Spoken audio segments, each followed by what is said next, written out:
It's time for just a little preview of what the 2018 Mae Young Classic is going to look like. Let's talk about it.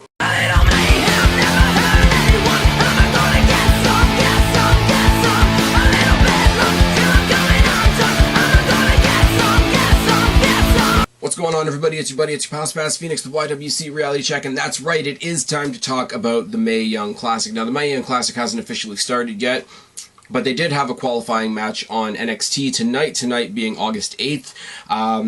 Good a time as any to come up here, start the playlist, start the coverage, start talking about the Mae Young Classic. Now tonight, what we saw on NXT was a qualifying match for the Mae Young Classic. They kept on beating it over the head, so I don't know why we only had one qualifying match. Other than advertising purposes, obviously. But this was for the final spot in the Mae Young Classic. We've been getting announcements, if you've been following .com, for weeks and weeks and weeks and weeks about who's joining, who we got from Japan, who we got from Australia, who we got from the UK, etc., etc., etc. Little bit of a spoiler. Kind of excited to see Caitlyn coming back. Really jacked that we've got Madison Rayne. Really glad that Toni Storm has come back. Couple of other ones in there, but those are the three big names that really caught my attention, which somebody in the comment section below or some indie fan somewhere will tell me those are totally not the names that I should be focusing on. Somebody will come along and tell me, well, so-and-so just came here from Japan and that means they're going to win. But I'm like, yeah, that's kind of what we got last time, so let's sort of calm down with that shit. What we have tonight for that final spot at the Mae Young Classic is Vanessa Bourne versus TAYNARA Conti, which is really, really cool. Vanessa Bourne with the size advantage. TAYNARA Conti, Mauro Ranallo did a really good job of really emphasizing her judo background. It's same as what they did in the first Mae Young Classic, where they focused on that a lot as well, where she comes down and, you know, her black belt is part of her ring gear, but she sort of presents it to the referee, you know, with a little bit of reverence, rather than other people that just, you know, come in, if they come out in a robe or a vest or whatever, they sort of throw it away and the referees take it away after the fact. So there's a little bit of respect, a little bit of real life thrown in there. It's real good. Both of these girls were in the Mae Young Classic last year. That's another point that they really focus on quite a bit. And yeah, collar and elbow tie-up and a quick pinning reversal sequence to follow. Capture hip toss by Conti, prompting Mauro Ranallo to talk at length even more about her judo background. Jackknife pin attempt by Bourne. Bourne works the arm for a long time, follows up with a shoulder tackle and a back elbow. Multiple stiff face shots into the turnbuckle by Bourne, and you see TAYNARA go into this really weird selling thing where she's almost in a crying sort of fetal position type thing. She's the smaller person. She's kind of the face, I guess. She's the face for me because I like her. I don't have any time for Vanessa Bourne. Not saying that she's not able in the ring, don't get me wrong, but they haven't given me a reason to care. They haven't really given me a reason to care for TAYNARA Conti either, other than I find her a little bit more entertaining in the ring. I liked her in last year's Mae Young Classic. She did her little cup of coffee thing with the Undisputed Era before they dumped her to the curb, which was a whole lot of nothing, really.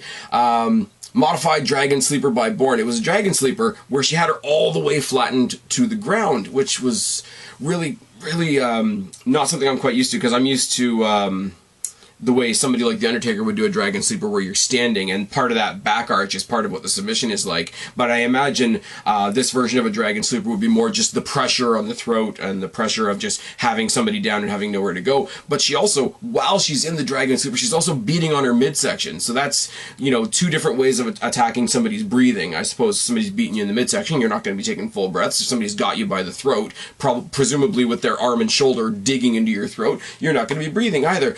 Bourne sort of converts that Dragon Sleeper into a body scissor, and the TAYNARA Conti gets out with some chops. Vanessa tries to hold on to the rope. This is a really cool spot too. Vanessa Bourne is in the corner in the ropes as Conti tries to bring her out into the center of the ring. Conti sees her holding onto the turnbuckles and just kicks the living shit out of her arms, and you see her specifically grabbing for her elbow joint, which seems, it only sticks out to me because it doesn't seem like a very, like, pretty, precise, exact, choreographed wrestling move. You're holding on with your arm, I'm going to kick you in the arm until you let go. It has more of that as a fan, you watch that, and okay, in a real fight, if you were trying to pull somebody somewhere, you would kick whatever was holding them in place. It was a nice little spot. It's got nothing, and it's not nowhere near the highlight of the match. I just like those little bits of realism.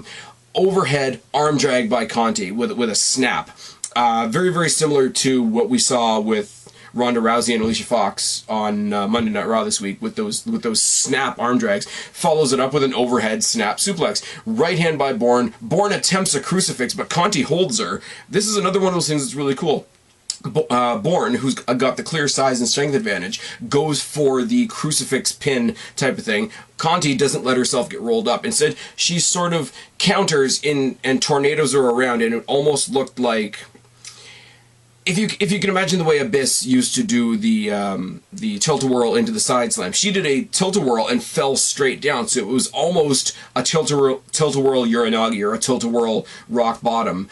I don't know what they call it, and they really didn't know what to call it on commentary either, but it was enough to get the win for TAYNARA Conti, which, as I say, I'm going to underscore this as much as I possibly can. I have nothing against Vanessa Bourne. I just don't have anything for her either. So as somebody that enjoys TAYNARA Conti a little more, I'm glad to see her get that last spot in the Mae Young Classic. Vanessa Bourne, if they do something with her, if they change up her gimmick a little bit or give me any... Because the other problem is she's not in a storyline either. If they give her a story that I'm interested in, if they give her a character that I'm interested in, the work that she does in the ring will follow. And that's great, because the work that she does in the ring is already there.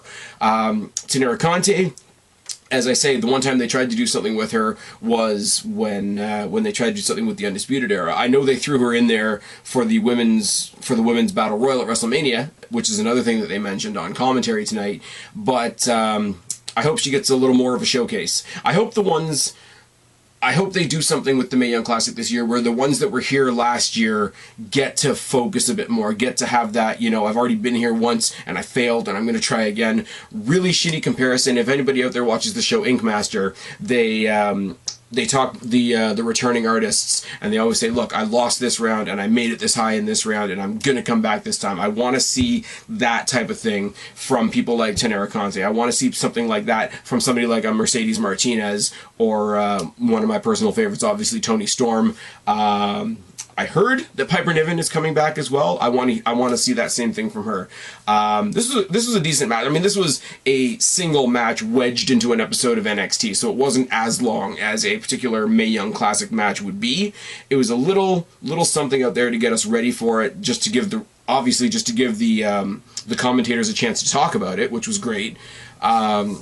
Mauro Ranallo can get you excited about pretty much anything. Now, while I was watching this and while I was getting my notes ready to come up and talk to you guys tonight, I've noticed that they've already released the...